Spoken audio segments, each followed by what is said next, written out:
Proof of work is the system that Bitcoin uses. Proof of work is a system that provides security through an investment of energy. So you have to connect a system that burns electricity, special mining computers. That's proof of work.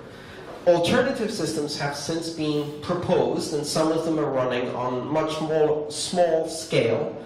Proof of stake is one such system. In a system of proof of stake, here's what happens. Let's say you have this new digital currency called ringgit coin, right?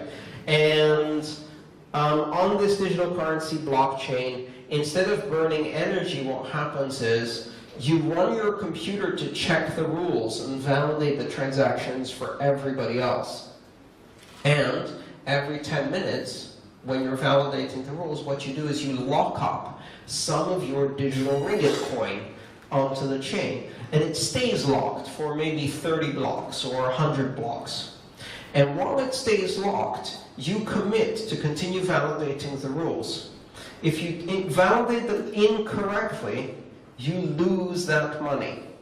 If you validate them correctly, you get the money back after, say, 30 blocks, and you get a portion of fees. So now instead of investing energy, you're investing the digital currency itself inside the system to prove that you are committing to check the security rules and help with the security of the network. There's a couple of problems with proof of stake that a lot of people are trying to solve, so it doesn't necessarily mean they're unsolvable problems. One of the problems, of course, is that that means that people who have lots of coins earn more coins. The rich get richer. We've seen this before. The other problem is that because what you're committing is part of the system and the system itself determines its value, you can get these strange conditions whereby by cheating within the system you may lose those coins, but you gain so much in other ways that you make up for it. Whereas when you're burning electricity, if you burn the electricity outside of the system, you're never getting that back.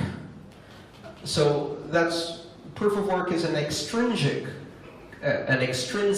commitment system, meaning that what you're committing is outside of the system. You're committing electricity, which you have to pay a bill for it in the real world, not in the system. Whereas with proof of stake, it's intrinsic. You're committing the currency of the digital system in the digital system to validate the digital system.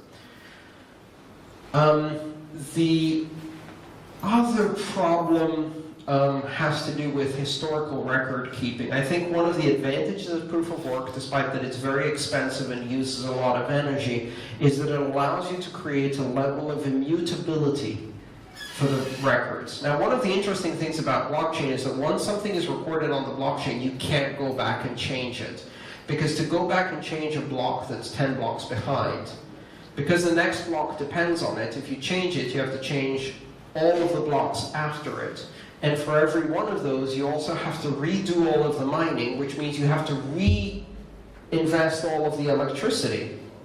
And if you do, you're invalidating the previous change. So if you got paid once, and you spent electricity twice, so you're doing it for free, which is kind of annoying. Which means that it's very difficult to change something that's being recorded on a proof-of-work blockchain.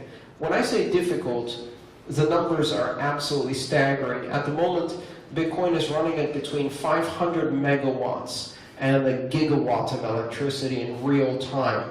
If you wanted to change 1 day of Bitcoin transactions, that's 144 blocks, so 24 hours, you'd be looking at 1.2 gigawatts, or 1.2 gigawatt hours of electricity. That's a lot of electricity.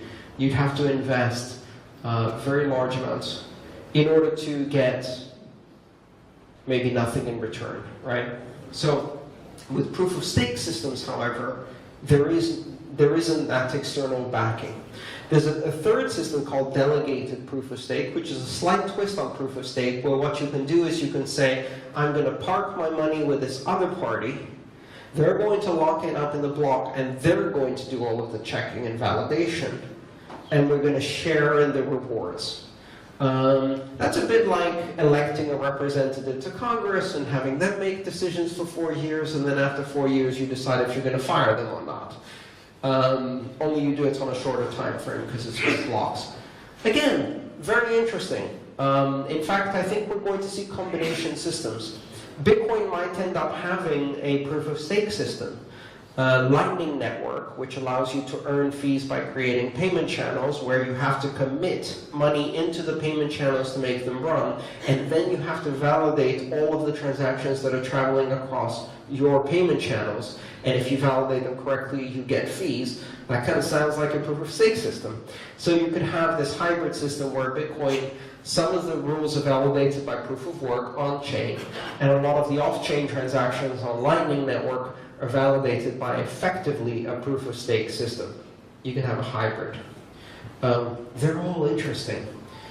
What can we say about the security of these systems? We can say that Bitcoin security achieves security for $37 billion on proof-of-work. How do we know? Because there's $37 billion that no one has been able to compromise. What can we say about delegated proof-of-stake? At the moment, we can say that it's about, I think, $750 million. So there's this difference in scale.